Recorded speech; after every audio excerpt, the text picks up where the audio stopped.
आइए स्टूडेंट्स, हम मूव करते हैं next topic which is about cosmetic chemistry. तो स्टूडेंट, कॉस्मेटिक केमिस्ट्री जैसे नाम से जाहिर है ये कॉस्मेटिक से रिलेटेड चीज़ें हम इसमें स्टडी करेंगे, जो कि आप जानते हैं कॉस्मेटिक क्या होती है, जिसमें नेल पॉलिश आ जाती है, आपकी लिपस्टिक आ जाती हैं, तो ये सारी आपकी कॉस्मेटिक्स होती हैं। तो आइए स्टूडेंट स्टार्ट लेते हैं कॉस्मेटिक केमिस्ट्री का। तो सबसे पहले हम ये जानें कि जो ग्लोबल मार्केट में इसकी जो प्राइस है वो एक्सीड कर गई है $53 बिलियन, यानी 2002 में $53 बिलियन की जो स्किन केयर से रिलेटेड चीज़ें या कॉस्मेटिक कलर से रिलेटेड चीज़ों की मार्केट का काम हुआ है। और फर्दर अब क्योंकि 2002 की बात हो रही है तो अब तो बहुत ज़्यादा मार्केट में इनकी लाइक शेयर्स होंगे कॉस्मेटिक्स के। और फिर नंबर ऑफ न्यू प्रोडक्ट जो हैं वो मार्केट में आ रहे हैं और ये कॉन्टीन्यूसली आए जा रहे हैं। मतलब इसके ऊपर बहुत ज़्यादा डेली बेस पे रिसर्च का काम हो रहा है कि कॉस्मेटिक को बेहतर से बेहतर बनाया जाए, उनमें जो अगर कोई साइड इफ़ेक्ट्स हैं उनको कम से कम किया जाए। तो ये चीज़ें मार्केट में बहुत ज़्यादा इन हैं।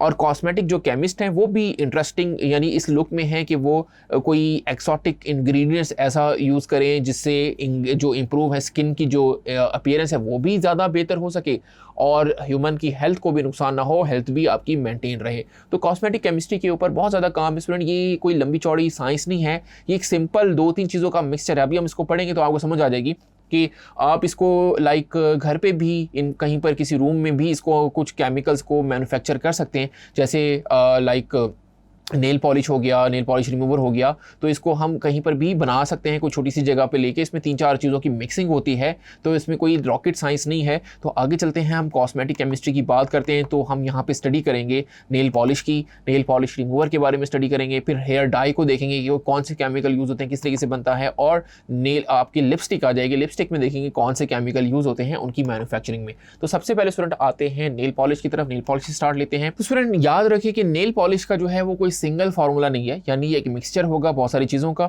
और इसमें बहुत सारे इंग्रेडिएंट्स यूज़ हो रहे होंगे। तो इनके रॉ मटेरियल देख लेते हैं तो आके आपको समझ आ रहा है कि नेल पॉलिश में कौन कौन से इंग्रेडिएंट यूज़ होते हैं। तो सबसे पहले इसमें आता है फिल्म फॉर्मिंग एजेंट, यानी स्टूडेंट फिल्म फॉर्मिंग एजेंट जिससे एक्चुअली वो फिल्म बनेगी, वो एक लेयर बनेगी जो कि शाइनिंग लेयर होती है। नेल पॉलिश को जब हम किसी चीज़ पर लगाते हैं जो वो शाइनिंग फिल्म सी बनती है उसको हम कहते हैं फिल्म फॉर्मिंग, और वो नाइट्रोसेलुलोज वहाँ पे यूज़ होगा जो कि फिल्म फॉर्मिंग एजेंट होता है। या नाइट्रोसेलुलोज याद रखें स्टूडेंट, वो मार्केट में सॉलिड फॉर्म में आता है, तो इसको हम किसी सॉल्वेंट में मिला के इसका एक सोल्यूशन बनाते हैं।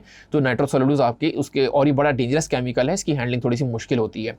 फिर उसमें रेजिन्स होते हैं, रेजिन एंड प्लास्टिसाइजर। रेजिन्स क्या काम करते हैं? बाइंडिंग का काम करते हैं, यानी चीज़ों को जोड़ते हैं। जैसे नेल पॉलिश ने नेल्स पे आके जुड़ना है, उसने वहाँ पे जाके आके स्टिक होना है, तो उसके लिए रेजिन यूज़ होते हैं। और प्लास्टिसाइजर क्या काम करते हैं? जैसे प्लास्टिसिटी प्रोवाइड करते हैं। जैसे नेल पॉलिश जब सूख जाती है, मतलब ड्राई हो जाती है, तो उसमें एक प्लास्टिसिटी की प्रॉपर्टी आती है, तो वो हार्ड हो जाती है, तो प्लास्टिसाइजर हम उसके अंदर ऐड करते हैं। तो इनमें रेजिन में और प्लास्टिसाइजर में castor oil, glycerol, fatty acid और एसिटिक एसिड्स आ जाते हैं। ये केमिकल आपने याद रखने हैं।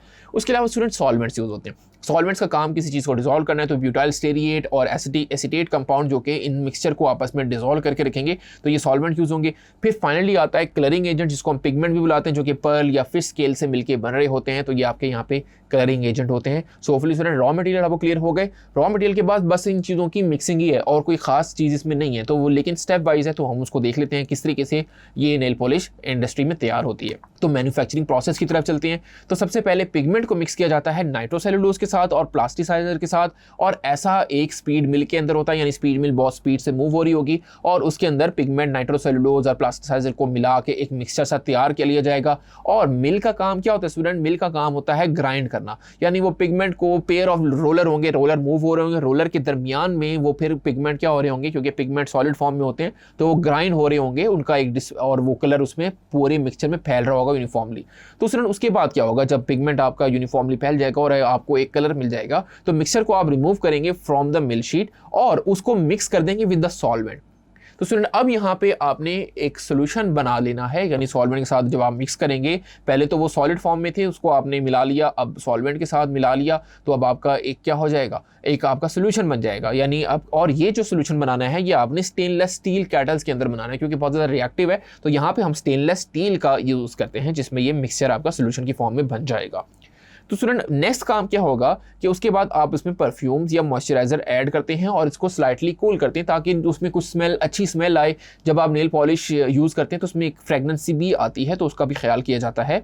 फिर उसको पंप किया जाएगा स्मॉलर ड्रम्स के अंदर और फिर उसको ट्रक जो प्रोडक्शन लाइन जारी होगी उसमें हम उसको भेज देंगे ताकि जो फिनिशिंग नेल पॉलिश है उसको स्मॉल बॉटल्स में डाला जाए, छोटी छोटी बॉटल्स में पैकिंग के लिए डाला जाए और उसको पैकेजिंग जो है वो स्टोर करके और आगे रिटेल मार्केट की तरफ भेज दिया जाए। सो होपफुली स्टूडेंट आपको manufacturing process of nail polish अच्छे से समझ आ गया होगा। उसके बाद स्टूडेंट हम बात करते हैं नेल पॉलिश रिमूवर की।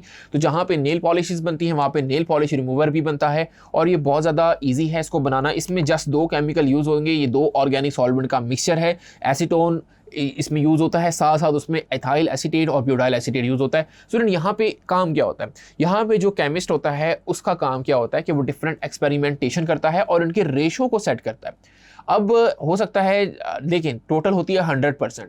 100% में से हो सकता है एसीटोन का 60% यूज़ हो रहा हो, इथाइल एसीटेट का 40% यूज़ हो रहा हो। आप इथाइल एसीटेट यूज़ कर सकते हैं या ब्यूटाइल एसीटेट, दोनों में से कोई एक यूज़ कर सकते हैं।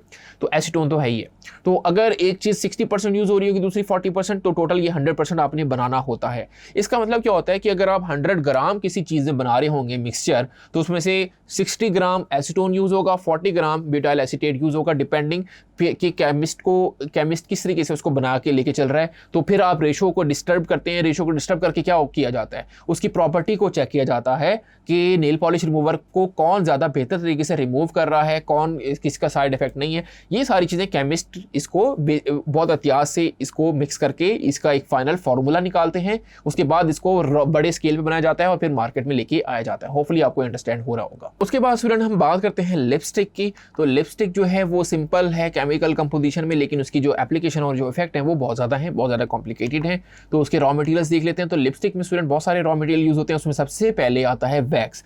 अब वैक्स में आपका बीस वैक्स भी हो सकता है, कैंडिलीला भी हो सकता है, जो कि श्रब, वो बहुत सारे छोटे छोटे श्रब और लीव्स होते हैं उनसे हासिल होता है। कार्नोवा हो सकता है। ऑयल आप जानते हैं, ऑयल कैस्टर ऑयल हो सकता है, लेनोलिन ऑयल्स या वेजिटेबल जो हम यूज़ करते हैं वेजिटेबल ऑयल, वो भी यूज़ हो सकता है।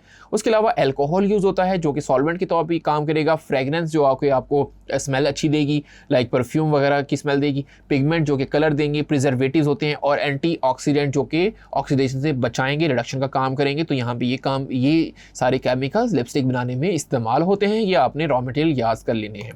उसके बाद स्टूडेंट इसकी मैन्युफैक्चरिंग की प्रोसेस की तरफ चलते हैं, जिसमें सबसे पहले क्या काम करते हैं कि रॉ इंग्रेडिएंट जो है लिपस्टिक के, उनको मेल्ट किया जाएगा और अलग अलग उनको मिक्स किया जाएगा। पहला स्टेप आपको क्लियर होना चाहिए। फिर उसमें सॉल्वेंट जो है वो ऐड किया जाएगा। सॉल्वेंट सॉल्यूशन और एंड लिक्विड ऑयल को आपस में मिक्स किया जाएगा with colour of the pigments, तो ये हमने अभी जाना। और उसको हॉट वैक्स मैस बना दिया जाएगा यूनिफॉर्म कलर का। तो ये आपको क्लियर हो जाना चाहिए। तो सुनो, जब आपके पास ये चीज़ें मेल्ट हो जाएंगी, उसके रॉ इंग्रेडिएंट्स मेल्ट हो जाएंगे, उसके बाद आपने सॉल्वेंट सॉल्यूशन और लिक्विड ऑयल को आपस में मिक्स करना है पिगमेंट के साथ, क्योंकि ये रॉ मटेरियल सारे हैं। और फिर उसको हॉट वैक्स के साथ ऐड करके एक यूनिफॉर्म कलर आपने ऑब्टेन कर लेना है। ये वैक्स के साथ क्यों ऐड करें, क्योंकि आप लिपस्टिक देखें वो सॉलिड फॉर्म में होती है, तो वैक्स आपका सॉलिडिफाइड जो करेगा वो उसको वैक्स करेगा। तो ये आपको क्लियर हो जाना चाहिए। फिर स्टूडेंट नेक्स्ट स्टेप आता है मोल्डिंग का।